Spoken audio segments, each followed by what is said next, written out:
Puis là, il y a l'homme en noir, Michou qui est en bleu, Ziz qui est en rose. Ils ont morflé les Power Rangers. Hein,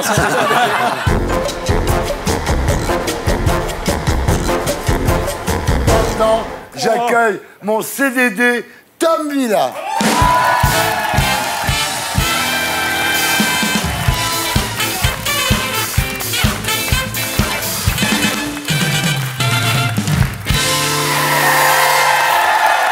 Ça va, Thierry? Ça va, tout va bien. Ils ont fini par arriver. Il est hétéro, t'emballes pas. Faudra rendre les lunettes 3D au Gaumont la Villette, monsieur. Non mais là, sans déconner. Un musulman, un juif, Michou, un humoriste transformiste, même au cabaret de Sébastien, ils vont pas aussi loin. Hein, c'est là. Lundi, le CSA, ils vont avoir du boulot. Eh oui, le CSA. Non, sans déconner. Puis là, il y a l'homme en noir, Michou qui est en bleu, Ziz qui est en rose. Ils ont morflé les Power Rangers.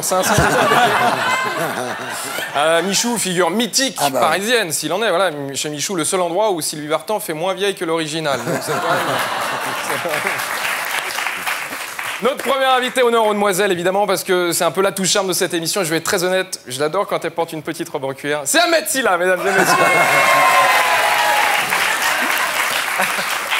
Voilà, je suis un collègue. Il y a de la concurrence. Ouais. Ahmed qui a fait la meilleure parodie de Karine Le Marchand dans, dans le SNL de Gad Elmaleh. Vraiment, bravo. Ahmed, voilà, pour ceux qui ne connaissent pas, que le grand public a pu découvrir grâce à On ne demande qu'à en rire, émission qui a révélé Kev Adams, Olivier de Benoît ou encore Jean Benguigui. Et tu avais obtenu un 20 sur 20. J'ai eu tes parents, ils m'ont dit c'est le seul 20 sur 20 qu'il a eu de sa vie. C'est extraordinaire. Non, Ahmed qui joue son spectacle qui s'appelle Ahmed avec un grand A. Heureusement que tu t'appelles pas Quentin.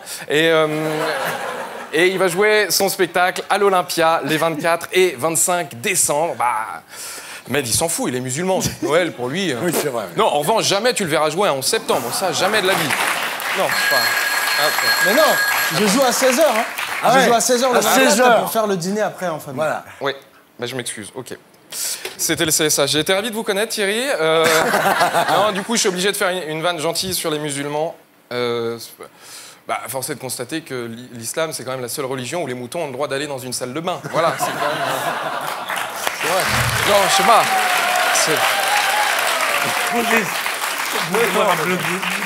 Laetitia Milo, bonsoir. Oui.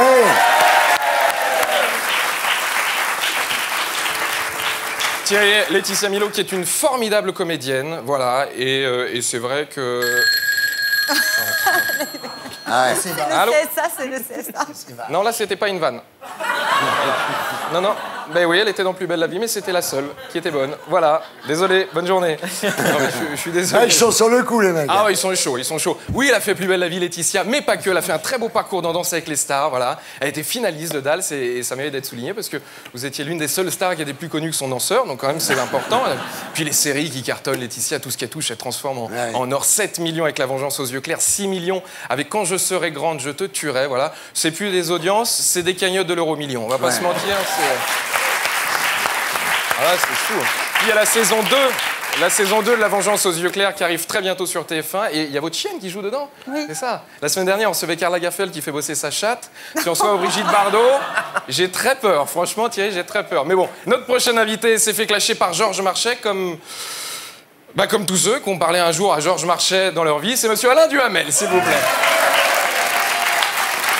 Alain Duhamel, grand intervieweur, grand commentateur de la vie politique, voilà, pour les plus jeunes, c'est un peu Jean-Jacques Bourdin.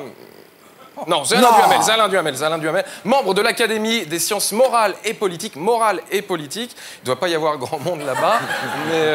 Et là, vous retracez 60 ans de vie politique dans un livre écrit avec Édouard Balladur, c'est ça, voilà. Et vous allez répondre à cette question que tout le monde se pose, que se cache-t-il dans son menton? 50 ans de vie politique. On dit toujours que c'était mieux avant, mais pour le coup, avec les hommes politiques, c'était vrai. Regardez tous les scandales qu'il y a eu. L'affaire Robert Boulin, les enfants cachés, les diamants de Bokassa, le Rainbow Warrior, nous, avec Ahmed, notre génération. On a eu quoi? Un mec qui se fait offrir 2 costumes, une femme payée pour rien faire, un mec qui bouffe dans un couscous à Strasbourg. Ouais. J'ai l'impression que c'est un épisode de Derrick, notre vie politique. Non, mais c'est pourri. Notre dernier invité revient sur scène, non pas pour se demander si on peut rire de tout, mais simplement pour nous lire le livre de ma mère, voilà, enfin, qui n'est pas le livre de ma mère, mais, enfin, ni pas de sa mère non plus, enfin, ce qui est le livre de la mère d'Albert Cohen, enfin, Patrick Timsit, s'il vous plaît. Eh oui. Le livre de ma mère, voilà, parle d'une mère aimante, possessive, apeurée, tellement elle redoute toujours le pire. Voilà, une mère juive, quoi, tout simplement. Et là, il vient aussi pour la suite de Star 80, voilà. Le titre provisoire, c'était Star 80, la suite pour payer les impôts. Enfin bon, après, vous connaissez le cinéma, Thierry, il faut raccourcir un petit peu, etc. Et non, Star 80, la suite, ça parle de la tournée des Star 80 qui dure depuis 4 ans. Tout le monde est fatigué, voilà, les patients de partir au ski. Puis là, on s'aperçoit qu'ils ont été escroqués et que Julie Pietri a fait de la chirurgie. Donc du coup, enfin, bon, bref, c'est un peu de... Non. Il y a Jean-Marc Généreux aussi. Jean-Marc Généreux, Jean-Marc Généreux. Jean-Marc Généreux, à la montagne, il dit bonjour dans les Alpes, il y a une avalanche dans les Pyrénées. Ah non, c'est fou. Mais je pense que Star 80 la suite, c'est le film qui peut niquer Star Wars. Et je suis très sérieux en termes d'effets spéciaux. Dans le 1, Gilbert Montagnier, il fait des saltos arrière. Dans le 2, il fait du ski freestyle. J'attends le 3, où il sera pilote d'avion. Ça va être très impressionnant, à mon avis.